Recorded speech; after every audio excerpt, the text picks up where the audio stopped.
ଜୟ ଜଗନ୍ନାଥ। ଶୁଭ ସକାଳ ଦର୍ଶକ ବନ୍ଧୁ।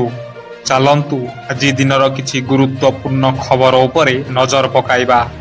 ତା ପୂର୍ବରୁ ଆମ ଚ୍ୟାନେଲକୁ ନୂଆ ଆସିଥିଲେ ଚ୍ୟାନେଲକୁ ସବସ୍କ୍ରାଇବ୍ କରି ପାଖରେ ଥିବା ବେଲ୍ ଆଇକନକୁ କ୍ଲିକ୍ କରି ନିଅନ୍ତୁ। ପ୍ରଥମ ଖବର, ବୁଡ଼ିଗଲା ଭୁବନେଶ୍ୱରର ବାୟୁ ଗୁଣବତ୍ତା। ବୁଧବାର କେନ୍ଦ୍ରୀୟ ପ୍ରଦୂଷଣ ନିୟନ୍ତ୍ରଣ ବୋର୍ଡ ସିପିସିବି ଦ୍ୱାରା ପ୍ରକାଶିତ ଏୟାର କ୍ୱାଲିଟି ଇଣ୍ଡେକ୍ସ ରିପୋର୍ଟ ଅନୁସାରେ ଓଡ଼ିଶାର ବାଲେଶ୍ୱର, ଭୁବନେଶ୍ୱର, ବ୍ୟାସନଗର ଓ କଟକରେ ବାୟୁ ପ୍ରଦୂଷଣ ମାତ୍ରା ଅତ୍ୟଧିକ ବଢ଼ିଯାଇଛି। ଦେଶରେ ଯେଉଁ 16ଟି ସହରର ବାୟୁ ଗୁଣବତ୍ତା ଅତି ଖରାପ ଶ୍ରେଣୀରେ ରହିଛି, ସେଥିମଧ୍ୟରେ ଓଡ଼ିଶାର ଏହି 4 ସହର ସାମିଲ ଅଛନ୍ତି। ପରବର୍ତ୍ତୀ ଖବର, ବଢ଼ିଲା ରାସନ କାର୍ଡ ଇ-କେୱାଇସି ଅବଧି। ରିପୋର୍ଟ ଅନୁସାରେ ବର୍ତ୍ତମାନ ସୁଦ୍ଧା 96% ଲୋକଙ୍କ ଇ-କେୱାଇସି ଶେଷ ହୋଇଛି। ଯୋଗାଣ ବିଭାଗରୁ ମିଳିଥିବା ସୂଚନା ମୁତାବକ ରାଜ୍ୟରେ 3,25,51,773 ଜଣ ହିତାଧିକାରୀଙ୍କ ଇ-କେୱାଇସି କରିବା ଲାଗି ରାଜ୍ୟ ସରକାର ଲକ୍ଷ୍ୟ ଧାର୍ଯ୍ୟ କରିଥିଲେ। ଏବେ ଯାଏଁ 8 ଲକ୍ଷ ରାସନ କାର୍ଡ ବାଣ୍ଟି ସାରିଲେଣି ସରକାର। ରାଜ୍ୟରେ ବର୍ତ୍ତମାନ ସୁଦ୍ଧା 13 ଲକ୍ଷରୁ ଅଧିକ ରାସନ କାର୍ଡ ହିତାଧିକାରୀ ନିଜର ଇ-କେୱାଇସି କରିନାହାନ୍ତି। ତେବେ ଇ-କେୱାଇସି କରି ନଥିବା ହିତାଧିକାରୀ ପୂର୍ବ ଭଳି ରାମନ ସାମଗ୍ରୀ ପାଇବା ଜଣାପଡ଼ିଛି। ପରବର୍ତ୍ତୀ ଖବର, ଘଟଣା ଦୁର୍ଘଟଣାର 2025। ରାଜ୍ୟ ରାଜନୀତିରେ ବେଶ୍ ଘଟଣା ବହୁଳ ରହିଲା 2025। ଗୋଟିଏ ବର୍ଷ ପୂରଣ କଲା ବିଜେପି ସରକାର। ୟା ଭିତରେ ଦଳ ଅଧିକରୁ ଅଧିକ ମଜବୁତ ହେଲା, ଯାହାର ପ୍ରମାଣ ନେଲା ନୂଆପଡ଼ା ଉପନିର୍ବାଚନ, ଯେଉଁଥିରେ ବମ୍ଫର ବିଜୟ ହାସଲ କଲା ଶାସକ ଦଳ। ଅନ୍ୟପଟେ ଗୋଟିଏ ପରେ ଗୋଟିଏ ବିଦ୍ରୋହର ଜାଲରେ ଫସି ଚାଲିଲେ ବିରୋଧୀ ଦଳ। ବିଜେଡି ହେଉ କି କଂଗ୍ରେସ, ଉଭୟ ଦଳ ପାଇଁ ଏବେ ଦଳୀୟ କନ୍ଦଳ ପାଲଟିଛି କାଳ। ପରବର୍ତ୍ତୀ ଖବର, ନୂଆ ବର୍ଷ ପୂର୍ବରୁ ରାଜ୍ୟ ସରକାରଙ୍କ ଭେଟି ପବିତ୍ର ଶ୍ରୀକ୍ଷେତ୍ର ପୁରୀ ପାଇଁ ସରକାର ଏକ ବଡ଼ ନିଷ୍ପତ୍ତି ନେଇଛନ୍ତି। ପୁରୀ ମ୍ୟୁନିସିପାଲିଟି ମହାନଗର ନିଗମର ମାନ୍ୟତା ମିଳିଛି। ଚଳିତ ବର୍ଷ ଜୁଲାଇ 3 ତାରିଖରେ ମୁଖ୍ୟମନ୍ତ୍ରୀ କରିଥିବା ଘୋଷଣା ଅନୁଯାୟୀ ରାଜ୍ୟ ସରକାର ଏନେଇ ଆନୁଷ୍ଠାନିକ ବିଜ୍ଞପ୍ତି ପ୍ରକାଶ କରିଛନ୍ତି। ଏହା ସହିତ ରାଜ୍ୟର ପୌର ପ୍ରଶାସନିକ ବ୍ୟବସ୍ଥାକୁ ଅଧିକ ସୁଦୃଢ଼ କରିବା ପାଇଁ ଲୋଇସିଂହା, ଚଣ୍ଡିଖୋଲ, ଯଶୀପୁର ଓ ବସ୍ତା ଭଳି ପ୍ରମୁଖ ସହରଗୁଡ଼ିକର ମଧ୍ୟ ଉନ୍ନତୀକରଣ କରାଯାଇଛି। ପରବର୍ତ୍ତୀ ଖବର, ନୂଆ ମୁଖ୍ୟ ଶାସନ ସଚିବ ଭାବେ ଦାୟିତ୍ୱ ନେଲେ ଅନୁ ଗର୍ଗ। ସେ ରାଜ୍ୟର ପ୍ରଥମ ମହିଳା ମୁଖ୍ୟ ଶାସନ ସଚିବ। ବିଦାୟ ମୁଖ୍ୟ ସଚିବ ମନୋଜ ଆହୁଜାଙ୍କୁ ଠାରୁ ସେ ଦାୟିତ୍ୱ ନେଇଛନ୍ତି। ଆଜି ମନୋଜ ଆହୁଜାଙ୍କ କାର୍ଯ୍ୟାଳୟ ଶେଷ ହୋଇଥିବା ବେଳେ ତାଙ୍କୁ ବିଦାୟ ସମ୍ବର୍ଦ୍ଧନ ଦିଆଯାଇଥିଲା। ଏହାପରେ ଦାୟିତ୍ୱ ନେଇଥିଲେ ଅନୁ ଗର୍ଗ। ପରବର୍ତ୍ତୀ ଖବର, ପେନ୍ କିଲର ଖାଉଥିଲେ ସାବଧାନ। କେନ୍ଦ୍ର ସରକାର ଯନ୍ତ୍ରଣା ନିବାରକ ଔଷଧ ନିମେସୁଲାଇଟ୍ ସମ୍ପର୍କରେ ଏକ ବଡ଼ ପଦକ୍ଷେପ ନେଇଛନ୍ତି। ସ୍ୱାସ୍ଥ୍ୟ ସୁରକ୍ଷା ଦୃଷ୍ଟିରୁ 100 ମିଗ୍ରାରୁ ଅଧିକ ଧାରଣ କରୁଥିବା ନିମେସୁଲାଇଟ୍ ଟାବଲେଟ୍ ପ୍ରସ୍ତୁତି, ବିକ୍ରୟ ଏବଂ ବଣ୍ଟନକୁ ବ୍ୟାନ୍ କରାଯାଇଛି।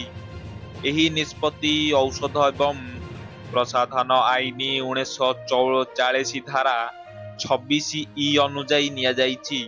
ସରକାର କହିଛନ୍ତି ଯେ ଏହି ଔଷଧ ସ୍ୱାସ୍ଥ୍ୟ ପାଇଁ ବିପଦପୂର୍ଣ୍ଣ ହୋଇପାରେ। ବଜାରରେ ଅନେକ ସୁରକ୍ଷିତ ବିକଳ୍ପ ଉପଲବ୍ଧ ଥିବାରୁ ଏହାକୁ ବ୍ୟାନ୍ କରାଯାଇଛି। ପରବର୍ତ୍ତୀ ଖବର, କଣ୍ଠଶିଳ୍ପୀ ଅଭିଜିତ ମଜୁମଦାର ଖୁବ୍ ଶୀଘ୍ର ଡିସ୍ଚାର୍ଜ ହେବେ। ଏହି ସୂଚନା ଦେଇଛନ୍ତି ଏମ୍ସ ନିର୍ଦ୍ଦେଶକ ପ୍ରଫେସର ଆଶୁତୋଷ ବିଶ୍ୱାସ।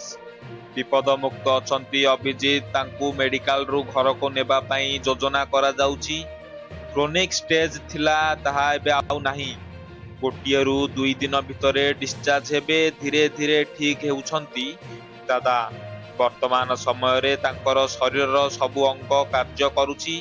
ସେ ଧୀରେ ଧୀରେ ସମସ୍ତ କଥା ଗ୍ରହଣ ମଧ୍ୟ କରୁଛନ୍ତି ବୋଲି ସୂଚନା ମିଳିଛି। ପରବର୍ତ୍ତୀ ଖବର, ଡିଆରଡିଓର ବଡ଼ ଧମାକା। ସୀମାରେ ଶତ୍ରୁ ରାଷ୍ଟ୍ରକୁ ଶକ୍ତ ଚେତାବନୀ ଦେଇଛି ଭାରତର ପ୍ରଳୟ ମିସାଇଲ। ଓଡ଼ିଶା ଉପକୂଳରେ ଆଜି ଭାରତୀୟ ପ୍ରତିରକ୍ଷା ଅନୁସନ୍ଧାନ ଓ ବିକାଶ ସଂଗଠନ 2 ପ୍ରଳୟ କ୍ଷେପଣାସ୍ତ୍ରର ସଫଳ ପରୀକ୍ଷଣ କରିଛି। ଚାନ୍ଦିପୁରସ୍ଥିତ ଡକ୍ଟର ଏପିଜେ ଅବଦୁଲ କଲାମ ଦ୍ୱୀପରୁ ସ୍ୱଦେଶୀ ଜ୍ଞାନ କୌଶଳରେ ନିର୍ମିତ ପ୍ରଳୟ ବାଲିଷ୍ଟିକ୍ ମିସାଇଲରେ ପରୀକ୍ଷଣ ହୋଇଛି। ପ୍ରଥମ ଥର ପାଇଁ ଗୋଟିଏ ମୋବାଇଲ ଲଞ୍ଚରୁ ଅତି ଅଳ୍ପ ସମୟ ବ୍ୟବଧାନରେ 2ଟି ମିସାଇଲ ଉତ୍କ୍ଷେପଣ କରି ଭାରତ ନିଜର ଶକ୍ତିଶାଳୀ ରଣନୈତିକ ଦକ୍ଷତା ପ୍ରଦର୍ଶନ କରିଛି। ପରବର୍ତ୍ତୀ ଖବର, ଚାଇନାକୁ ଟପିଗଲା ଭାରତ। କୃଷି କ୍ଷେତ୍ରରେ ଭାରତ ଏକ ଐତିହାସିକ ସଫଳତା ହାସଲ କରିଛି। ବର୍ଷ ବର୍ଷ ଧରି ଧାନ ଉତ୍ପାଦନରେ ଚାଇନାର ରହିଥିବା ଆଧିପତ୍ୟକୁ ଶେଷ କରି ଭାରତ ଏବେ ବିଶ୍ୱର ନମ୍ବର 1 ଧାନ ଉତ୍ପାଦନକାରୀ ରାଷ୍ଟ୍ରରେ ପରିଣତ ହୋଇଛି। ବିଶ୍ୱର ମୋଟ ଧାନ ଉତ୍ପାଦନରେ ଭାରତର ଅଂଶ ଏବେ 28% ଅତିକ୍ରମ କରିଛି। ପରବର୍ତ୍ତୀ ଖବର, ଆରମ୍ଭ ହେଲା ଅପରେସନ ଶରଦ ହାୱା। ସୀମା ପାର ଶତ୍ରୁଙ୍କୁ ଥରାଇବ ଅପରେସନ ଶରଦ ହାୱା। ଆରମ୍ଭ ହୋଇଛି ବିଏସ୍ଏଫ୍ର ଏହି ଅପରେସନ।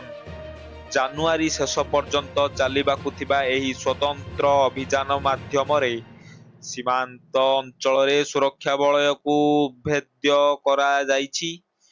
କୁହୁଡ଼ିରେ ଶତ୍ରୁର ଗତିବିଧି ଜାଣିବା ପାଇଁ ଥର୍ମାଲ ଇମେଜର ଏବଂ ନାଇଟ୍ ଭିଜନ ଗ୍ୟାଜେଟ୍ ବ୍ୟବହାର କରାଯାଉଛି। ପରବର୍ତ୍ତୀ ଖବର, ଟ୍ରମ୍ପଙ୍କ ଇରାନକୁ ଆକ୍ରମଣଙ୍କ ଧମକ ପରେ ରୁଷିଆର ହସ୍ତକ୍ଷେପ। ଆମେରିକା ରାଷ୍ଟ୍ରପତି ଡୋନାଲ୍ଡ ଟ୍ରମ୍ପ ନିକଟରେ ଇରାନ ବିରୁଦ୍ଧରେ ଏକ କଠୋର ଅଭିମୁଖ୍ୟ ଗ୍ରହଣ କରିଛନ୍ତି। ସେ ସ୍ପଷ୍ଟ ଭାବେ କହିଛନ୍ତି ଯେ ଯଦି ଇରାନ ନିଜର ପରମାଣୁ କ୍ଷମତା ବୃଦ୍ଧି କରେ କିମ୍ବା ଇସ୍ରାଏଲ ଉପରେ କୌଣସି ବିପଦ ସୃଷ୍ଟି କରେ ତେବେ ଆମେରିକା ଏଭଳି ଆକ୍ରମଣ କରିବ ଯାହା ପୂର୍ବରୁ କେବେ ଦେଖାଯାଇ ନଥିବ। ପରବର୍ତ୍ତୀ ଖବର, ବିରାଟଙ୍କ ଅନୁପସ୍ଥିତିରେ ଓଡ଼ିଶାର ବିଜୟ। ବିଜୟ ହଜାର ଟ୍ରଫିରେ ଏଲ୍-ଟି ଗ୍ରୁପ ଡି ମୁକାବିଲାରେ ଓଡ଼ିଶା କ୍ରିକେଟ ଦଳ ଶକ୍ତିଶାଳୀ ଦିଲ୍ଲୀକୁ 79 ରନରେ ପରାସ୍ତ କରିଛି। ଷ୍ଟାର ବ୍ୟାଟର ବିରାଟ କୋହଲିଙ୍କ ଅନୁପସ୍ଥିତିରେ ରିଷଭ ପନ୍ତଙ୍କ ନେତୃତ୍ୱାଧୀନ ଦିଲ୍ଲୀ ଦଳ ଓଡ଼ିଶାର ଶାଣିତ ବୋଲିଂ ଆଗରେ ଆଣ୍ଠୁ ମାଡ଼ିଛି।